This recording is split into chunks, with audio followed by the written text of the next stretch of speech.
যখন আপনার পায়ের এক অংশ শেষ হয়ে গেল, দুনিয়ার ডাক্তার আপনার চিকিৎসা করতে পারছে না, দুনিয়ার ডাক্তার আপনার ট্রিটমেন্টের আর জিম্মা নিতে পারছে না, তখন আপনি আল্লাহরে ডাকেন। কিন্তু যখন আপনার শক্তি ছিল, যখন আপনার পাওয়ার ছিল, যখন আপনার ক্ষমতা ছিল, যখন আপনার এই জমিনের ভিতরে অনেক শক্তি, অনেক ক্ষমতা ছিল, যৌবনের শক্তি ছিল, তখন একটাবার মসজিদে এসে আপনি আল্লাহকে সিজদা দেওয়ার সুযোগ আপনার হয় নাই। ঠিক না ঠিক? আল্লাহর রাসূল সাল্লাল্লাহু আলাইহি ওয়াসাল্লাম বলেন, কোন যুবক যদি দুনিয়ার খারাপি কর্মকাণ্ড ছেড়ে দিয়ে যদি একটা সিজদা আল্লাহর কুদরতি কদমে দেয়, ওই যুবক সে জমিনের ভিতরে একটা সিজদা দেয় নাই, সে যেন আল্লাহর আরশকে খুশি করেছে। সুবহানাল্লাহ। কিন্তু সে মুসলমান। আপনি এই যে মোবাইল আছে, এই মোবাইলের ভিতরে 20 টাকা ঢুকাইলেই কিছুক্ষণ পরে কয় নাই, 20 টাকা, 30 টাকা, 50 টাকা, 100 টাকা ঢুকাইবের পরে 2-4 মিনিট কথা বলার পরে কয় যে আপনার ব্যালেন্স শেষ, দয়া করে নতুন ব্যালেন্স ঢুকান, এরপরে আপনি প্রেম প্রীতির আলাপ করেন। এমা কি খোদা! কিন্তু রব্বুল আলামিন মাত্র আপনার ঠোঁটের ভিতরে, আপনার কণ্ঠের ভিতরে, আপনার এই জবানের ভিতরে অটো রিসার্চ করে দিয়েছেন। মায়ের গর্ভ থেকে আসার পর থেকে কত হাজার হাজার কথা বলেছেন, কত ফাইসা কথা বলেছেন, কোনদিন এই জিহ্বা আপনাকে বলে নাই আপনার ব্যালেন্স শেষ, নতুন করে আবার রিসার্চ করেন। আমার প্রশ্ন হলো যে রব্বুল আলামিন আপনার এই কণ্ঠের ভিতরে অটো রিসার্চ করে দিন, আপনাকে বোবা হওয়া থেকে বাঁচিয়ে দিলেন, কথা বলার মতো শক্তি দিলেন, আপনি সেই আল্লাহর দেওয়া অটো রিসার্চ টাকা দিয়া ওই আল্লাহকে ডাকতে আপনার কষ্ট হয়। তবে মনে রাখো, বিবেকবান সচেতন লোক, সাময়িকের সময়ের জন্য তোমরা আল্লাহকে ভুলে গেছো। মনে রাখবা, এই জমিন, এই বন্ধন, এই ভালোবাসা, এই স্মৃতি তোমাদের চিরজীবন চিরস্থায়ী থাকবে না। যখন তোমার কেউ ছিল না, ছিলাম শুধু আমি, যখন তোমার কেউ ছিল না, ছিলাম শুধু আমি, এখন তোমার সব হয়েছে, পর হইলাম আমি, এখন তোমার সব হয়েছে, পর হয়েছি আমি। তোমার মায়ের গর্ভের ভিতরে দুনিয়ার কোন ডাক্তার, দুনিয়ার কোন চিকিৎসা বিজ্ঞানী, দুনিয়ার কোন বৈজ্ঞানিক তোমার মায়ের পেটের ভিতরে তোমার খাবারের সরবরাহ করতে পারে নাই। যেই মা তোমাকে 10 মাস 10 দিন তোমার গর্ভজাত করেছেন, সেই মা তোমার খাবারের ব্যবস্থা করতে পারে নাই। যেই বাবা তোমাকে জন্ম দিয়েছেন, ওই বাবা তোমার খাবারের ব্যবস্থা করতে পারে নাই। দুনিয়ার কোনো শিশু ডাক্তার, দুনিয়ার কোনো বৈজ্ঞানিক, দুনিয়ার কোনো বিজ্ঞান দ্বারায় তোমার মায়ের পেটের ভিতরে তোমার খাবারের ব্যবস্থা করতে পারে নাই। আমি কি করলাম? তুমি যখন তোমার মায়ের গর্ভের ভিতরে ছিলে, 3 মাস যখন তোমার মায়ের গর্ভের ভিতরে তোমার বয়স, তখনই তুমি মানুষের রূপ, মানুষের আকৃতি ধারণ করে ফেলেছো।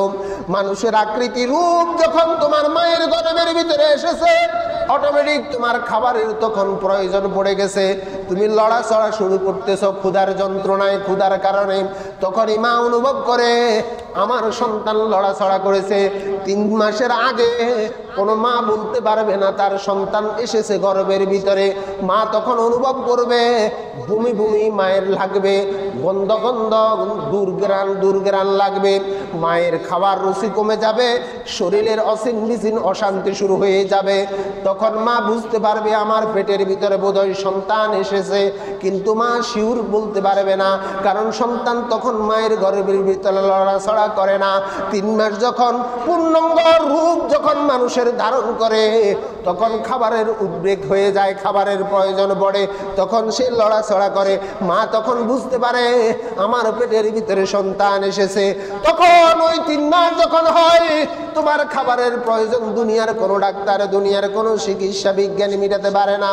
আল্লাহ তাআলা কি করলেন, তোমার মায়ের মাসিক অসুখটাকে বন্ধ করে দিয়ে তোমার নাভি এবং তোমার মায়ের নাভির সঙ্গে অ্যাডজাস্ট করে দে, টার ফিটিং করে দে। ওই তারটার ভিতরে কোনো জয়েন্ট থাকে না, অ্যাডজাস্ট তার।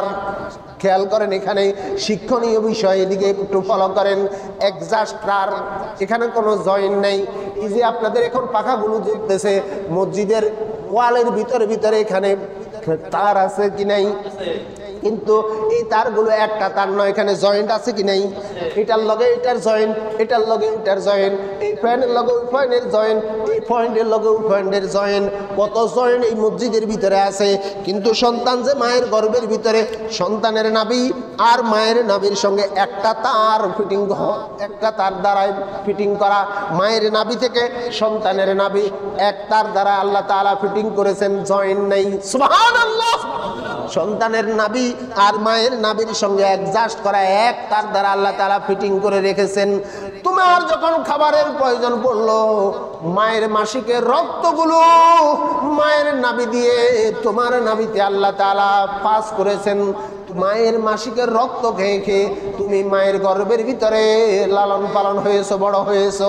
প্রশ্ন হলো, খাবারের জায়গা কিন্তু হচ্ছে মুখ দি, আল্লাহ তাআলা নাভি দি কেন খাওয়াইলেন? মায়ের মাসিকের রক্তগুলো ফাঁক না নাফাক? নাফাক। কিন্তু যদি তোমার মুখ দিয়ে তুমি খাও, তাহলে তোমার মুখটা নাফাক হইয়া যাবে।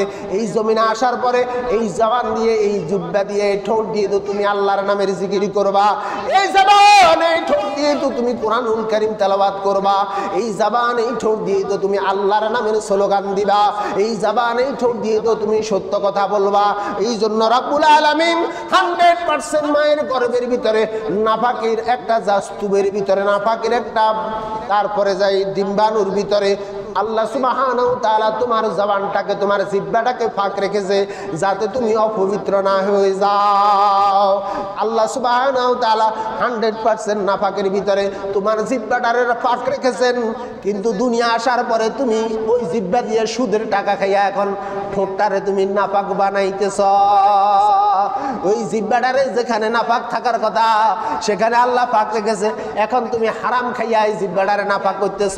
তোমার জিহ্বার ভিতরে আল্লাহর স্লোগান ভালো লাগে না, তোমার এই ঠোঁট দিয়ে সুবহানাল্লাহ ভালো লাগে না, আলহামদুলিল্লাহ ভালো লাগে না, কোরআন তেলাওয়াত পড়তে ভালো লাগে না, তোমার এই চোখ দিয়ে ভালো কিছু দেখার জন্য তোমার মন চায় না, ভালো লাগে না, যত খারাপির দিকে তোমার মন ধাবিত হয়।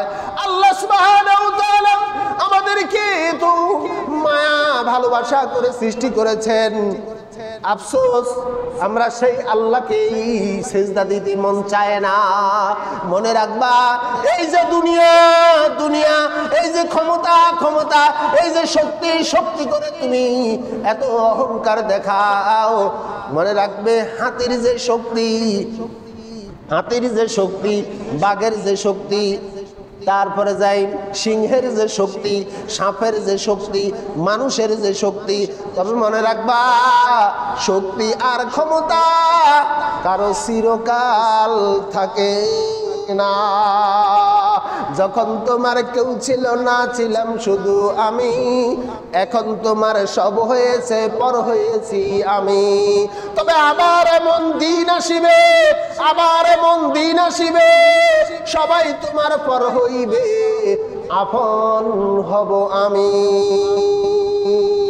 কেউ থাকবে না, ছেলে থাকবে না, মেয়ে থাকবে না, ভালোবাসার স্ত্রী থাকবে না, বন্ধু মহল থাকবে না, একা তুমি এসেছো,